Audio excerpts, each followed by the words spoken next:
This is an ordinary, everyday household cat at 15 years old. Her name is Q, or Kilala. Q from James Bond, Kilala from Inuyasha. She is an ordinary, everyday cat, 15 years old. This is Fritz the cat from 1972. Imaginatively conceived, engaging, and irreverent. Says Leonard Moulton, very rude and very funny. The New Yorker. Maverick writer director Ralph Bakshi, Heavy Traffic, made his feature-length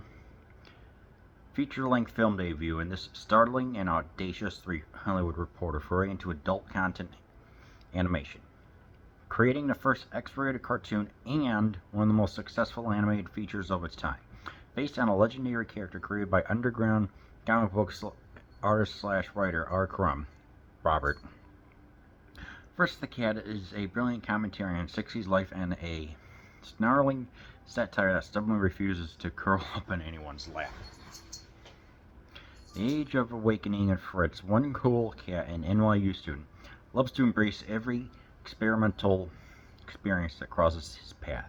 Embarking on a fantastic journey of self-discovery, he indulges in everything from multiple bathroom follies, to a wild joyride through a dangerous Harlem. But when Fritz joins a group of radically aggressive hippies, he finds himself holding the dynamite that will detonate the ultimate 60s statement, one that could cost him his life.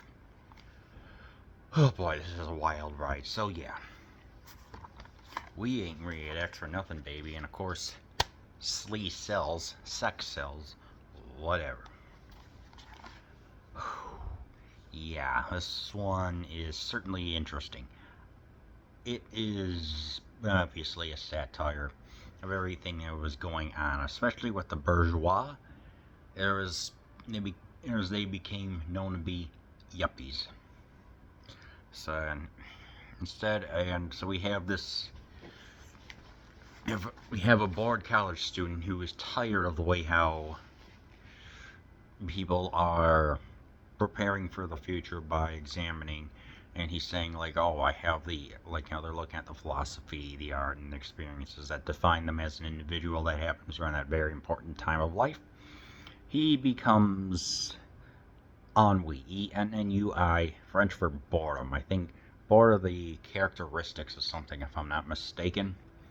And I'm thinking, all right, so what's he gonna do? Is he gonna get any character growth? He has got Batchki portrayed him in a way that's such a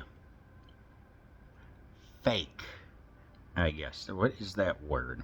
Thane, if you will, of just the most fake person ever, of like pretending to be a political leader, but then he doesn't agree with any of the ideologies. You know, it's like you should have just stuck to just um, pursuing shallow leisure, not going into the middle of Harlem, which I'll get to in a little bit. Because it's like when there's all the intercourse going on. That's what I thought this movie was going to be. I'm like, okay, so we get this kind of, I don't want to say crude art style, but Sunday newspaper comics mixed with some of the more underground style comics that were going on. So we get a truly unique blend. And of course, I like it. I like it the way how it portrays I don't want to say roughness, but the constant changing and evolving stuff that happens in your like college years to mid-20s before you get off your parents' insurance here in America. So I have to give it credit for that. And it's definitely, this one is more urban, you know. This is like an urban movie like Heavy Traffic and whatever else that he's done. So I'm like, okay, this is actually pretty cool. I like what I'm seeing. I like the art style to mix in with what was in vogue at the time. However, this scene doesn't happen. Where I'm like, he doesn't even hook up with this cat right here. Pardon the pun. And I'm just like, I'm going to show you you can kind of tell what's going on right here. It's an orgy in a bathroom. I mean, it's just so avant-garde, but in a good way. But at the same time, it's explicit and in your face, so that way no watchdog groups should be able to say anything. Like what was that? The PTV, I'm sorry, not that. The Parents Television Council. She wouldn't say anything when it's explicit like that on the front. So, yeah, I mean, it's like obviously it's taking it's inverting everything that was going on and kind of just, like I said, mocking mocking all that stuff. Specifically, when he's trying to go out there and get some pussy, pardon the pun. There's an orgy going on in a bathroom, and then two cops dressed as pigs come in. One of them's named Ralph. Like I said, I love that. They're like the fumbling Keystone Capers. So as I'm just watching this, I'm like, yeah, they aren't going to get caught. But while this massive orgy is happening, and then poor Fritz can't even get any action, as you have an aardvark that's smoking pot, and you have all the other ladies where there's just a lot of moaning and everything. And it's just, this movie is not pornographic. It fits in with the wild thematic elements. But then when we get to the more, I want to say more of the bourgeois, pre-yuppie stuff, with the needle, with quote Neil Young, the needle and the damage done, and the stuff going on in Harlem when he's trying to identify with them and actually really think, okay, he's actually going to be really cool to try and help them, but nope, he's just there just to make himself seem like that. He's this all-important person when he has zero integrity about him. Where he's like, when he starts causing a riot, he is not the genuine, I don't want to say mastermind, but the person who gets stuff going, progenitor. So he just runs away like a little chicken. We even get kind of like a tribute to Easy Rider of all movies. I'm like, okay. So we get to see his follies, his exploits, and everything else. And at the end, when he's in the hospital because of an explosion, he has a whatever the French for four is, I don't know. A menage a trois plus et trois. So there you go. Yeah, but I mean, obviously, this movie is just so all over the place. The absurdity is something else, I'll tell you that much. I mean, just what he goes through. I personally liked when they were, like, driving through the city. We get to see all the signs and everything. I'm like, this is so dang cool.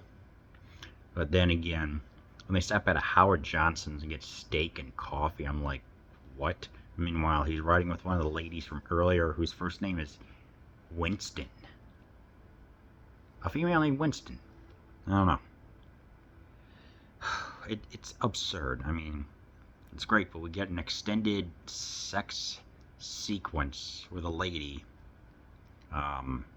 who is voiced by Rosetta Lenore. That's right, the grandma from Family Matters, Steve Urkel.